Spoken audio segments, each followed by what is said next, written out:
That was so embarrassing, literally shocked, talkative girl. मैंने decide किया और मैंने अपने आप से प्रॉमिस किया that this is the whole story of hey सुनो, why I started it. Hey सुनो, क्या तुम्हारे साथ भी कभी ऐसे हुआ है कि एक अनकंफर्टेबल मोमेंट की वजह से तुम्हारा डिसीजन मेकिंग और बेटर हो गया हो?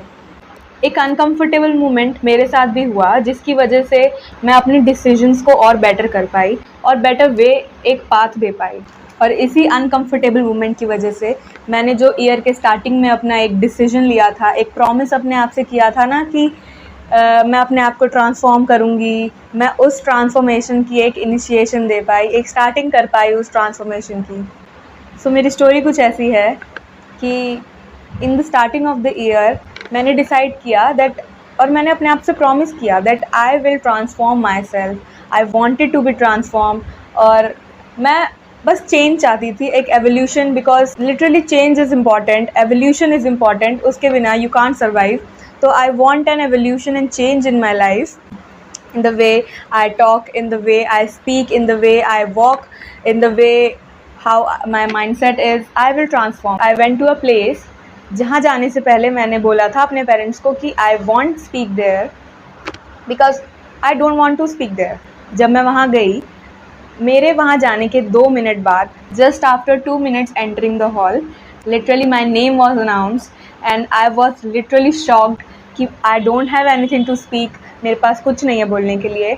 मैं इस माइंडसेट के साथ आई थी कि मुझे वहाँ पर जाके कुछ बोलना नहीं है, बस वहाँ जाके बैठना है और वहाँ जाके लोगों को सुनना है।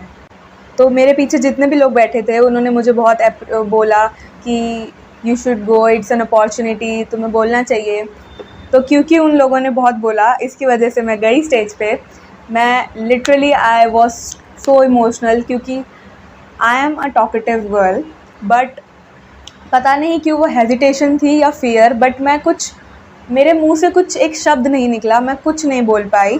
और I literally just cried in front of 60 to 70 people in the hall and that was so embarrassing. Literally मुझे अभी भी याद है, वो ईयर का स्टार्टिंग था और ये अनकम्फर्टेबल मोमेंट मेरा डिसीजन बना देगा, मेरा डिसीजन चेंज कर देगा, ये मुझे नहीं पता था। उस दिन के बाद से मैंने डिसाइड करा कि मैं जब भी वहाँ जाऊँगी या मुझे कोई भी ऐसी अपॉर्चुनिटी मिलेगी कहीं बोलने की, then I will volunteer myself, I will speak on my own and I will not hesitate any more. Because of course मुझे ट्रांसफॉर्मेशन चाहिए थी अपनी ज़िंदगी में, तो इससे बड़ी अपॉर्चुनिटी तो मुझे कोई लगी नहीं कि मुझे मिल सकती है अपने आप को चेंज करने की, अपने आप में एक एवोल्यूशन लाने की। So the next time I go there, I speak, I myself gave the name to the host and I speak on myself. I was very happy कि एटलीस्ट मैं बोल पाई उस दिन।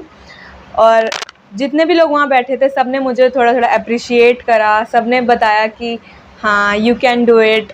मुझे भी थोड़ा सा कॉन्फिडेंस आया that I can speak. Personally I like that confidence that came in me कि I can speak. This was, I don't know कि वो फियर था या हेजिटेशन, बट द कॉन्फिडेंस जो मुझ में आया कि I can speak in front of this much people. पिछली बार मैं आई थी तो मैं रो रही थी और इस बारी I speak in front of the same people, तो वो कॉन्फिडेंस बहुत अलग होता है।